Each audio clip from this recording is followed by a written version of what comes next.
என் நெஞ்சில் குடியிருக்கும்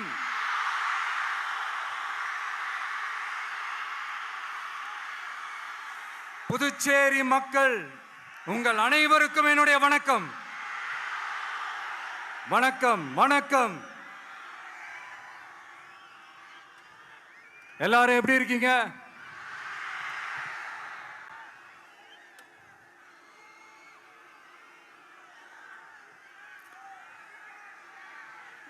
இந்த ஒன்றிய அரசுக்கு தான் தமிழ்நாடு ஒரு தனி மாநிலம், புதுச்சேரி ஒரு தனி யூனியன் பிரதேசம்.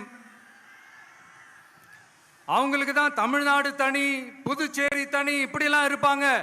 ஆனா நமக்கெல்லாம் அப்படி கிடையாதுங்க. நாமெல்லாம் வேறு வேறு கிடையாது. நாம் எல்லாரும் ஒண்ணுதான்.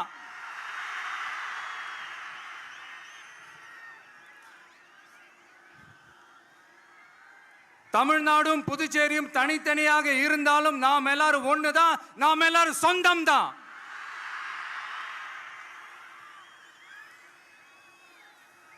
வேற வேற வீட்டுல, வேற வேற ஊர்ல, வேற நாட்டுல, வேற ஸ்டேட்ல இருக்கிறதுனால நாம் எல்லாரும் சொந்தங்கள் இல்லைன்னு ஆயிட முடியுமா?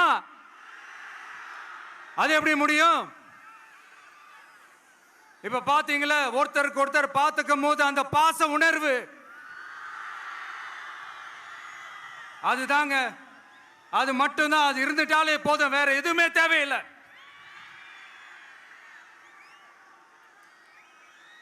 அதனால தமிழ்நாடு, புதுச்சேரி, கேரளா, கர்நாடகா, ஆந்திரா மட்டும் இல்ல, உலகத்துல எந்த மூலையில நம்ம வகைரா இருந்தாலும் அவங்க எல்லாருமே நம்மளோட உயிர் தான். அவங்க எல்லாருமே நம்மளோட உறவு தான்.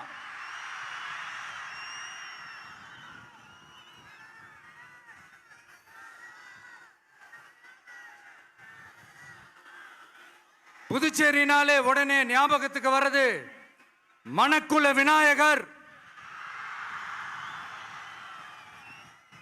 அரவிந்தர் ஆசிரமம், வில்லியனூர் மாதான் சொல்லி இவங்க எல்லாரும் ஞாபகத்துல வருவாங்க. அது மட்டும் இல்ல, மகாகவி பாரதியார் அவர்கள் இருந்த மண், பாவேந்தர் பாரதிதாசன் அவர்கள் பிறந்த மண்.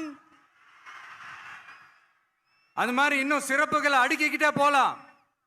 ஆனா அரசியல்னு வந்துட்டா ஒரு முக்கியமான விஷயத்தை பத்தி நம்ம சொல்லியே ஆகணும். 1977ல புரட்சி தலைவர் எம்ஜிஆர் அவர்கள் தமிழ்நாட்டில் ஆட்சி அமைச்சாங்க. ஆனா அதுக்கு முன்னாடியே 1974லயே இங்க புதுச்சேரியில அவங்களோட ஆட்சி அமைஞ்சது. அதனாலதான் அப்பவே சொன்னாங்க, நமக்காக வந்தவர் எம்ஜிஆர், அவரை தமிழ்நாட்டில் மிஸ் பண்ணிடாதீங்கன்னு நமக்கு அலர்ட் பண்ணதே புதுச்சேரி தான். அப்படிப்பட்ட புதுச்சேரியை நம்மளால மறக்க முடியுமா? அது மட்டும் இல்ல, இங்க இருக்கிற மக்கள் தமிழ்நாடு மாதிரியே புதுச்சேரி மக்களும் என்ன கிட்டத்தட்ட ஒரு 30 வருஷமா என்ன தாங்கி பிடிச்சுக்கிட்டு இருக்கிறீங்க.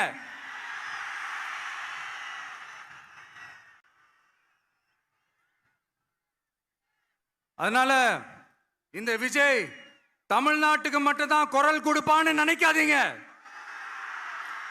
அப்படி பண்ணாத தவறு. புதுச்சேரி மக்களுக்கும் சேர்த்து தான் குரல் கொடுப்பான். அது என்னுடைய கடமையும் கூட. அதனாலதான் இங்க நீங்க ஃபேஸ் பண்ற பிரச்சனைகளை பத்தி இன்னைக்கு நான் பேசுறதுக்காக வந்திருக்கிறேன். அது மட்டும் இல்ல, இந்த புதுச்சேரி கவர்மெண்ட்டை பத்தி நாம சொல்லியே ஆகணும்.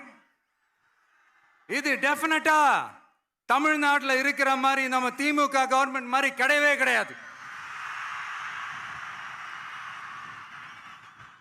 ஏன்னா வேற ஒரு அரசியல் கட்சி நடத்துற நிகழ்ச்சியாகவே இருந்தாலும் அந்த நிகழ்ச்சிக்கு தன்னெழுச்சியா வர நம்ம மக்களுக்கு பாதுகாப்பு கொடுத்து பாரபட்சமே காட்டாம இந்த கவர்மெண்ட் நடந்துகிட்டு இருக்கிறாங்க. அப்படிப்பட்ட இந்த புதுச்சேரி கவர்மெண்ட்டுக்கும் நம்ம புதுச்சேரி சிஎம் சார் அவர்களுக்கும் இந்த நேரத்தில் என்னுடைய மனப்பூர்வமான நன்றிகளை தெரிவிச்சுக்கிறேன். இத பார்த்தாவது தமிழ்நாட்டில் இருக்கிற அந்த திமுக கவர்மெண்ட் கத்துக்கிட்டா நல்லா இருக்கும்.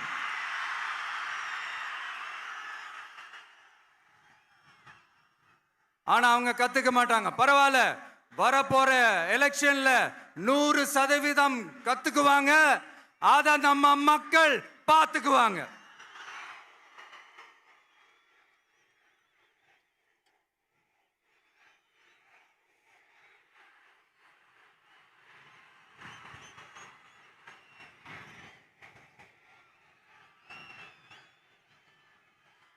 புதுச்சேரியில் இருக்கிற கவர்மெண்டோட கூட்டணி ஆட்சியில இருந்தாலும் புதுச்சேரிய ஒன்றிய அரசு எதிலையுமே கண்டுக்கல என்றது புதுச்சேரி மக்களான உங்களுக்கு நல்லாவே தெரியும். மாநில அந்தஸ்து கோரிக்கையை மட்டுமா கண்டுக்கல, இங்க வளர்ச்சி ஏற்படவும் துணை நிக்கவே இல்லைன்னு கேள்விப்படுறோம். இந்த புதுச்சேரிக்கு இன்னும் மாநில அந்தஸ்து கொடுக்கல. மாநில அந்தஸ்து வேணும்னு கேட்டு பல முறை சட்டசபையில தீர்மானம் போட்டு ஒன்றிய அரசுக்கு அனுப்பி வச்சுக்கிட்டே இருக்கிறாங்க. இந்த வருஷம் கூட மார்ச் மாசம் 27ஆம் தேதி 2025 அன்னைக்கு ஒரு தீர்மானம் போட்டாங்க. அது மாநில அந்தஸ்து வேணும்னு கேட்டு ஒன்றிய அரசுக்கு அனுப்புற 16வது தீர்மானம். புதுச்சேரி காரைக்கால் பகுதிகளில் மூடப்பட்ட 5 மில்கள், பல்வேறு தொழிற்சாலைகளை மீண்டும் திறக்கிறதுக்கு இதுவரைக்கும் ஒரு துரும்ப கூட கிள்ளி போடல. பல்லாயிரக்கணக்கான இளைஞர்களோட வேலை வாய்ப்புக்காக எதையுமே செய்யல. இங்க ஒரு ஐடி கம்பெனி உருவாகணும்ன்றது எண்ணமே இல்லை. அதை பத்தி யார் பேசினாலும் அது அவங்க காதல விழவே விழல.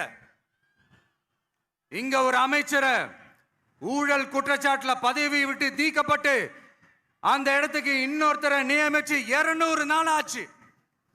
இன்னும் அவருக்கு ஒரு இலாக்காவே தரல. இந்த செயல் சிறுபான்மை மக்களை அவமானப்படுத்துறதுன்னு அந்த மக்களே சொல்றாங்க. புதுச்சேரியோட முக்கிய அங்கமாக இருக்கிற காரைக்கால், மாகே, ஏனாம் பகுதிகளில் எல்லாம் முன்னேற்றமே இல்லைன்னு அந்த பகுதி மக்கள் சொல்லிக்கிட்டே இருக்கிறாங்க. குறிப்பா காவிரியோட கடைமடை பகுதியான காரைக்காலை மொத்தமா கைவிட்ட மாதிரி தான் இருக்குது.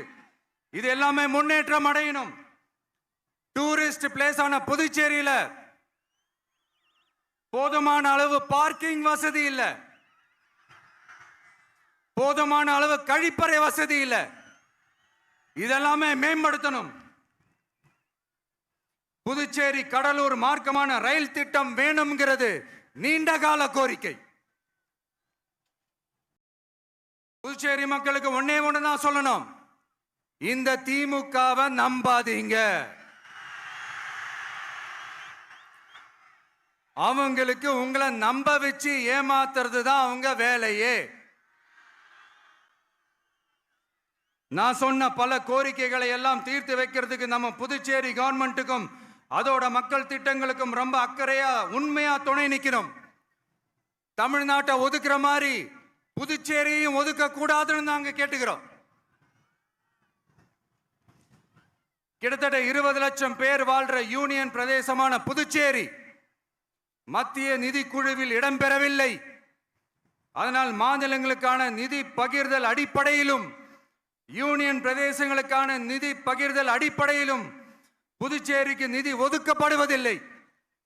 அதனால ஒவ்வொரு ஆண்டும் புதுச்சேரிக்கு தோராயமாகவே மத்திய அரசு நிதியை விடுவிக்கிறது. அந்த நிதியும் அரசு ஊழியர்களின் சம்பளம், ஓய்வூதிய தொகை உள்ளிட்ட திட்ட செலவுகளுக்கே சென்று விடுவதால் மீத தேவைக்கு வெளிச்சந்தையிலும் கடன் பத்திரங்களை கடன் வாங்குகிறது புதுச்சேரி. இந்த நிலைமை மாறணும்னா ஒரே வழி, மாநில அந்தஸ்து நம்ம புதுச்சேரி மக்களோட பல்லாண்டு கால கோரிக்கை. புதுச்சேரிக்கு போதுமான நிதி வரத்து இல்லாததுனால வெளியே கடன் வாங்க வேண்டியதா இருக்கு. புதுச்சேரியோட கடனை குறைச்சு தற்சார்பு பொருளாதாரத்தை வளர்த்தெடுக்க திட்டங்கள் வகுக்கப்பட வேண்டும். மாநில அந்தஸ்து வாங்கினா மட்டும் போதாது இல்லையா, தொழில் வளர்ச்சியும் தேவையாச்சே. புதுச்சேரி தென்னிந்தியாவின் முன்னணி இண்டஸ்ட்ரியல் ஹப்பாக மாற்ற எல்லா முயற்சிகளும் எடுக்க வேண்டும். இந்திய அளவில் ரேஷன் கடைகளே இல்லாத மாநிலம் புதுச்சேரி தான். ஏழை எளிய மக்களுக்கு வாழ்வாதாரமே ரேஷன் கடைகள் தான். மற்ற மாநிலங்கள்ல இருக்கிற மாதிரி இங்கேயும் அரிசி, சர்க்கரை, பருப்பு, கோதுமை, எண்ணெய்னு அனைத்து பொருட்களும் வழங்கும் முறை சீராக்கப்பட வேண்டும். கடைசியா மீன்பிடிக்க செல்லும் காரைக்கால் மீனவர்களை அடிக்கடி கைது செய்யும் இலங்கை கடற்படை அவர்களின் படகுகளையும் பறிமுதல் செய்து விடுகிறது.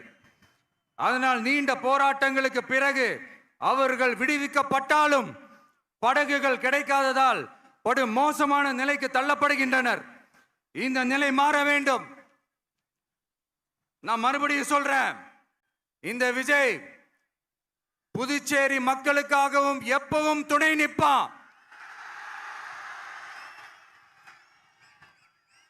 வரப்போற புதுச்சேரி தேர்தல் களத்துல நம்மளுடைய தமிழக வெற்றி கழகத்தின் கொடி பட்டொளி வீசி பறக்கும். கான்பிடென்டா இருங்க, நல்லதே நடக்கும். வெற்றி நிச்சயம். மீண்டும் சந்திக்கும் வரை நன்றி, வணக்கம்.